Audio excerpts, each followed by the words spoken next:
Welcome back, Green Thumbs. Today, we're diving into what might just be the most useful crop you could ever grow in your garden. It's packed with nutrients, easy to cultivate, and has a wide range of uses that will surprise you. If you're looking to make the most out of your garden space, stay tuned. Alright, let's cut to the chase. This incredible crop is sweet potatoes. Now, why sweet potatoes? First off, they're one of the most versatile and nutritious root vegetables you can grow. Not only do they provide high amounts of vitamins A and C, fiber, and antioxidants, but both the tubers and the leaves are edible. Let's start with nutrition. Sweet potatoes are a powerhouse of essential nutrients. They're rich in beta-carotene, which our bodies convert into vitamin A, a crucial vitamin for eye health and immune function. Plus, they're a great source of fiber, helping with digestion and making you feel fuller longer. And if that wasn't enough, they also contain vitamin C, B6, and potassium. But here's what's really interesting. Unlike many crops, you can eat not just the roots but also the leaves. Sweet potato leaves are packed with iron, calcium, and even protein, making them a nutritious addition to salads, soups, and stir-fries. Now, let's talk about how easy these are to grow. Sweet potatoes thrive in warm weather and require minimal maintenance once established. Start by planting slips. These are small sprouts from mature sweet potatoes in well-drained, loamy soil. If you're short on space, they also grow beautifully in large containers or even grow bags.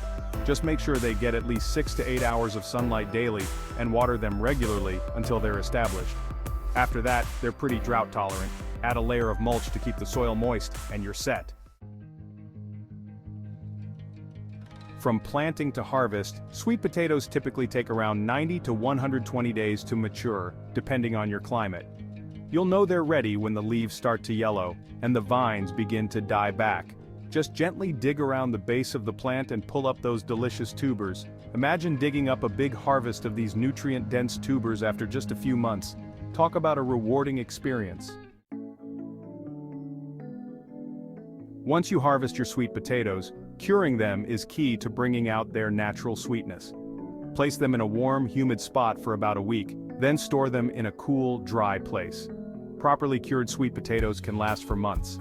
The culinary possibilities are endless. Roast them, mash them, bake them into pies, or even blend them into smoothies.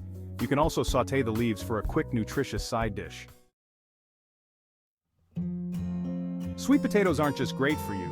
They're also beneficial for the garden. Their dense, leafy foliage acts as a natural ground cover, shading the soil and preventing weeds from taking over. Plus, as they grow, sweet potatoes help improve soil structure, making it more fertile for future crops. So why are sweet potatoes the most useful crop? They're incredibly nutrient-rich, versatile in the kitchen, low maintenance in the garden, and even help improve your soil. Not many crops can offer that. Whether you're gardening on a large plot or in small containers, sweet potatoes are the ultimate choice for anyone looking to maximize their gardening efforts. They're resilient, productive, and give back in ways that most crops can't.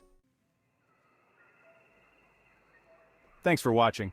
I hope this has inspired you to give sweet potatoes a try in your garden. Let me know in the comments if you plan to grow them, and share your favorite ways to use sweet potatoes. Don't forget to hit that like button, subscribe for more gardening tips, and turn on notifications so you never miss a new video.